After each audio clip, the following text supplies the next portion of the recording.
2021년 3월 22일 사순절 그 34번째 말씀은 욥기 34장 31절부터 37절까지의 말씀이며 주제는 극단적인 하나님의 변호인입니다.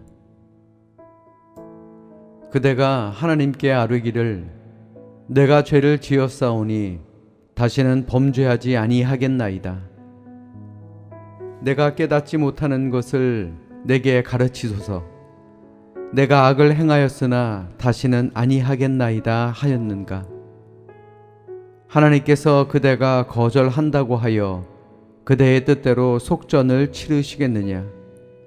그러면 그대가 스스로 택할 것이요 내가 할 것이 아니니 그대는 아는 대로 말하라. 슬기로운 자와 내 말을 듣는 지혜 있는 사람은 반드시 내게 말하기를 욥이 무식하게 말하니 그의 말이 지혜롭지 못하도다 하리라.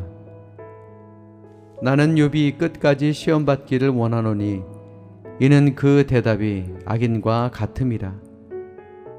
그가 그의 죄에 반역을 더하며 우리와 어울려 손뼉을 치며 하나님을 거역하는 말을 많이 하는구나. 아멘.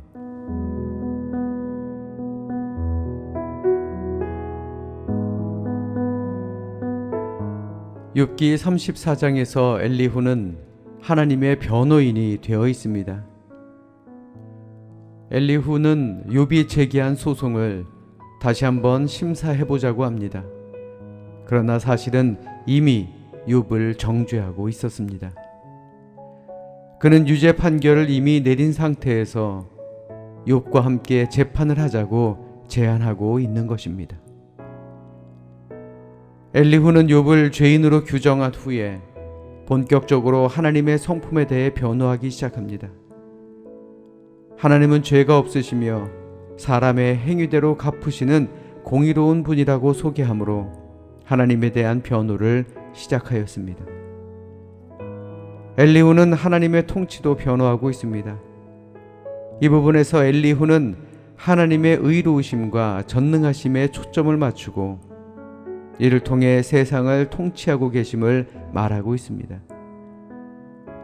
특별히 그는 하나님은 사람의 길을 주목하시고 모든 걸음을 감찰하시기 때문에 하나님의 눈을 피해 아무도 숨을 수 없고 결국 그분의 뜻대로 새로운 질서를 세우시는 분이심을 강조하고 있습니다.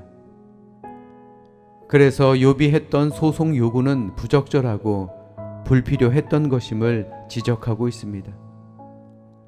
또 엘리후는 하나님은 악인을 사람들이 보는 앞에서 처벌하시는 분으로도 소개합니다. 따라서 욥이 당하고 있는 고통 역시 하나님의 정당한 직무의 일환임을 말하고 있습니다.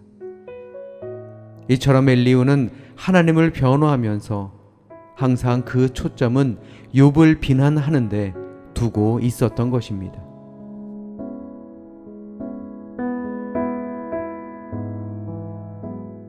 이제 엘리후는 욥에게 자신의 죄를 고백하라고 요구합니다. 그는 욥을 죄인으로 단정 짓고 있었습니다. 그리고 자신의 판결은 지혜자의 모임에서도 바뀌지 않을 것이라고 합니다. 하나님을 변호하는 엘리후는 정도가 지나쳐 자신이 하나님이 된 듯합니다. 엘리후가 얼마나 극단적이고 뻔뻔하고 혼자만 장황하게 아는 채 하는 인물인지 여기서도 명백하게 드러나게 된 것입니다.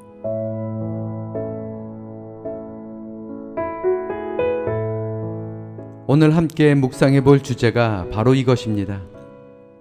여러분들은 자신도 모르는 사이에 하나님의 위치에서 하나님의 일을 대행하려는 실수를 저지르고 있지는 않습니까? 고통당하고 있는 우리의 이웃에게 또한 어려운 일로 인해서 근심 걱정하고 있는 우리의 이웃들에게 내가 하나님인 척하며 오히려 그들의 마음을 아프게 할 때가 있지는 않았는지 한번 생각해 봐야 하지 않겠습니까? 새로운 한 주가 시작됐습니다. 이번 한 주간도 남을 판단하기보다는 우리 스스로 겸손하여 하나님의 사랑만을 전하며 사는 우리 모두가 되시기를 주님의 이름으로 축원합니다. 기도하겠습니다.